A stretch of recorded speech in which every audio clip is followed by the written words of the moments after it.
the public. It saves the public around 5 billion pesos per year. But LTMS or Dermalog is now stating that no, everything can be done by LTMS. But To tell me, Your Honor, that LTO does not have any access yes, Mr. Chair. insofar as the operations of Dermalog are concerned? Mr. Chair. Is that true? Mr. Chair, I recognize it's not true. Did I ask the question? The rhetorical question, Mr. Chair. Okay, you have the floor. Thank you, Mr. Chair. So as much as I don't like to disagree, there is no transaction that cannot be done in LTMS at the moment. The digital driver license is already present in the system itself. So I totally understand where Honorable Herrera comes from. But in the same moment, I have to disagree because there is no more transaction that cannot be made. And one assumption that was in the presentation earlier, the LTMS is free of charge for every user. The fees collected are from third parties that are connecting. The LTMS is free for the public. It saves the public around 5 billion pesos per year. And I think this is remarkable to know and good to know. And I would love to sit together with Honorable Bernadette Herrera to discuss what is this missing transactions and also what kind of access is needed, because when we talk about access. Yes, please, Mr. Chair. If you just look at the presentation made by LTO, I want to have answers to this because it says here, these are transactions that cannot be made in LTMS. Merong for motor vehicles, may for motorcycle registration, for driver's license, and for LES. Ano ba yung LES? Law enforcement. So these are enumerated here. So Mr. Chair, siguro for next hearing kung meron ka pa or kahit isulat na lang po sa committee para sagutin po ni Dermalog, ano po bang ibig sabihin nitong transactions that cannot be made in LTMS as reported by LTO, but LTMS or Dermalog is now stating that no, everything can be done by LTMS. But Mr. Chair, again, I'd like to put forward this question. Remember before, when That it was would be your still last question, yes, Your Honor. dami ko pa. When it was still ASEC JR, they wanted the dealers to log on to the Dermalog system or the LTMS, but you couldn't give them access to it once again. So we don't have time. I have limited time. So please, may I ask Dermalog to answer this? Why is it that LTO is saying that transactions cannot be made with LTMS? But the bottom line, Mr. Chair, I would like to request Dermalog to give APIs and access to the data to LTO, Mr. Chair. I move that if that's possible, Mr. Chair, I move that we request Dermalog to give access to LTO to our database, especially to give APIs to certain transactions that very much needed. Are you trying to tell me, Your Honor, that LTO does not have any access Yes, Mr. Chair. insofar as the operations of Dermalog are concerned? Mr. Chair. Is that true? Mr. Chair, I recognize it's not true.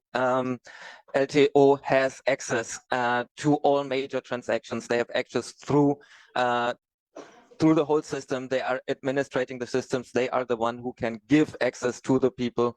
They are the one who can change data through certain tools. What we are talking about APIs for third parties to connect to the LTMS.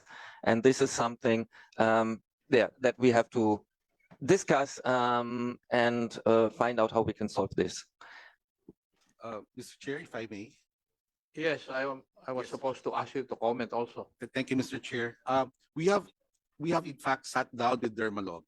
Moving forward, we have identified around 130 items, change orders that need to be made or variation orders in order to fully complete the functionalities of LTMS to make it responsive to the needs of LTO.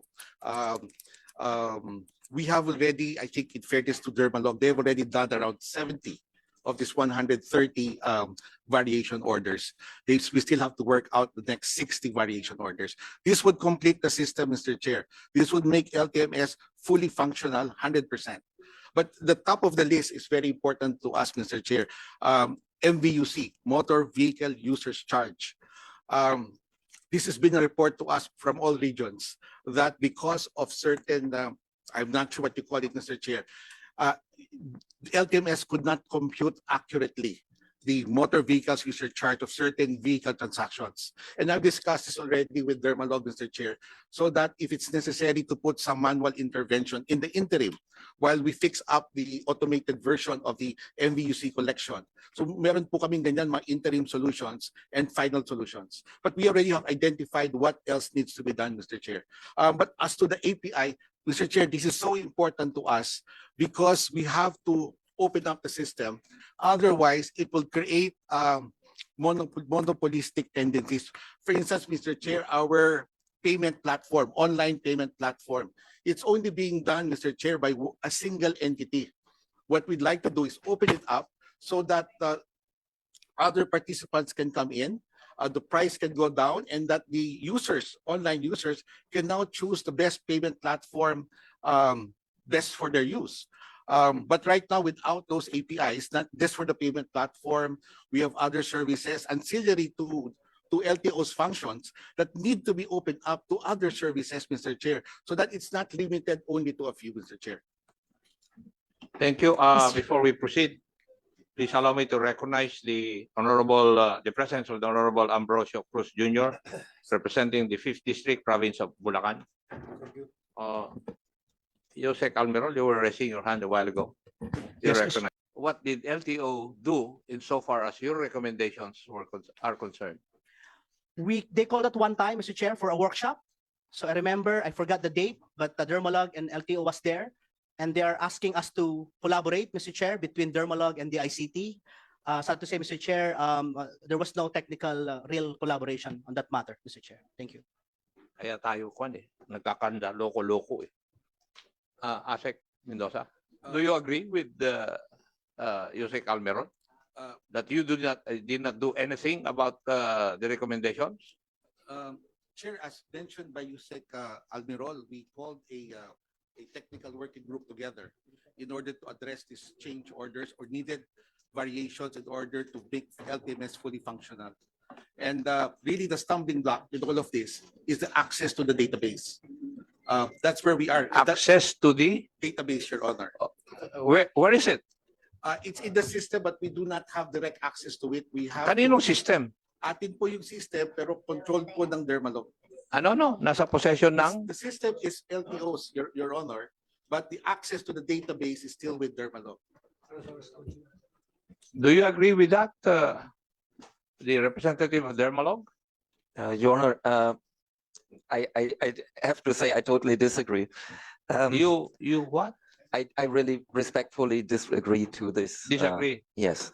Okay. And I also want to answer to Josek Almirol. I saw this report of the ICT about these issues found. Unfortunately, Dermalog was not involved in the assessment of the LTMS, and I cannot say the exact numbers, but out of the 40 issues found, I think 39 could be solved easy, or are solved already, or are in the system, and was not presented to the ICT correctly. There is still so much unused functions in LTMS that should be made available to the public. That could be done online to really eliminate interactions. So I really hope we can sit together after this, together with LTO, and make full usage of LTMS, maybe end of this month. Mr. Chair. Mr. Chair. If I may. Thank you. Mr. Chair. Sandali lang. Ay, sorry po. Let me recognize the presence of the Honorable Antonio Ferrer, the Chairman of the Committee on Games and Amusement, and representing the 6th District of Cavite. Josek Almirol, as recommended by the representative of Dermalog, pwede po ba mag-meet kayo huli ni na Asek Mendoza to thresh out this specific problem? Yes, Mr. Chair. We're just waiting, Mr. Chair. And kindly give me a report of the compliance na matatapos na ito. We'll do that, Mr. Chair. Oh.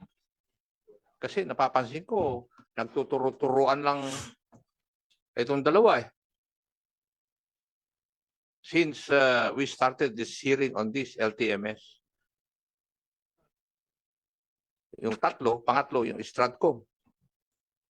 Kayo lang naman tatlo ang involved dito ng todo-todo. And yet, we cannot even solve the problem ng isang sistema na dapat na i-turn over na sa atin noong 2018 pa. Di ba? This system would have been turned over to the government in the year 2018. Pero walang nangyayari.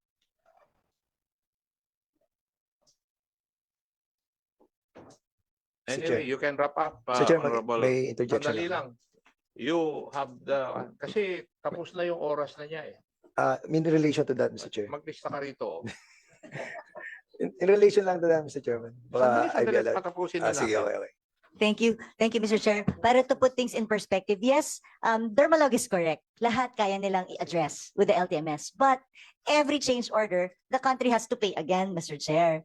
What LTO is saying is that if we have access that's in the contract, then any small minor thing that has to be done, we don't need to pay for it, Mr. Chair. At yun lang naman po ang hinihingi namin sa Dermalog. And it's part of the agreement. Ulitin ko yung nandito naman. The solutions provider shall have the use of and be given access to the database for the sole and exclusive purpose of customizing, developing, installing, and providing. It is here naman, Mr. Chair. So, sana bigyan kami ng pagkakataon na hindi naman sa bawat variation order, like right now, Mr. Chair, 660 million na on record, ang variation order and request. That's 660 million. That is not a joke. Pwedeng kahit kalahati doon ma-address ng LTO pag may access tayo. Eh, nakatipid na tayo ng malaki. Yun lang naman po ang sinasabi ko, Mr. Chair. And that's why the German embassy is here. I'm really requesting Dr. David to help us also with Dermalog this time, to allow us access so that DICT and LTO can do the minor, customization like the ones listed here. So kung meron question yung Dermalog as to questioning that it's not true, then maybe you can sit on it like what our chairman is saying. But for now, what we are requesting, and I'd like to move on that, is to request Dermalog to give access to LTO so that the minor revisions and variation orders doesn't have to go through Dermalog. Because we own the data, we own LTMS already, we've paid significant part of it. This is already owned by our country. And we have to be able to control it, Mr. Chair, or just have access to it so that minor details can be fixed. So yun lang po, Mr. Chair, yung akin. And last na lang, Mr. Chair, dun lang sa plates, hingi ko lang yung schedule kasi nakita ko dun sa license plates. Meron tayong schedule in terms of pag-deliver ng blank plates. Pero sana provide the committee dun schedule ng stamping for the past year. If that may be submitted, yung schedule ng pag-stamp natin, because they said they could stamp 28,000 per day. Can we ask for historical kung ilan na yung na-stamp nila, and maybe to give us a table as to every time nagde-deliver ng bagong plates, ilan yung nasa-stamp, so that we could address the real backlog. Kasi nakaka-alarma din na 12.5 million yung backlog natin sa license plates, Mr. Chair. And lastly, Mr. Chair, I'd like to also correct yung presentation kanina. I think it's not fair naman to compare yung dating provider with this provider. Kasi when you say convenience fee, it's for online transactions. The previous IT provider, walang online doon. Is that correct, ASEC? Walang online transactions doon. So yung gastos is every time pupunta ka sa LTO mismo for every minor revision ng pangalan and all, bayad ng bayad ang consumer. But with the new LTMS system now, the conveyance fee na sinasabi is for every online transactions, which is not present in the previous. So it's not comparing apples to apples when it comes to costing. So I just like to put that on record para malinaw. Kasi pag titingnan mo, uy, pareho ang gastos. No, it's not. Because there's no online transaction dun sa previous. Now we're giving online transactions. And that is what we are paying for. The conveyance fee or the convenience fee. What do you call that? Convenience fee. Yung convenience fee yung binabayaran. So it's not correct to compare it. It's not apples to apples, Mr. Chair. So I'd just like to put that on record. Again, thank you very much, Mr. Chair. Tulungan niyo po ako sa motion ko, Mr. Chair. Thank you. Thank you. Did you get the request of the Honorable Herrera? Yes, Mr. Chair. Can you comply? Yes, Mr. Chair. When would that be? Within this week, Mr. Chair, by Thursday. Would that be okay with you? Yes, Mr. Chair. And yung sa Dermalog, Mr. Chair, yung transactions that cannot be completed by LTMS, we have to have an answer to that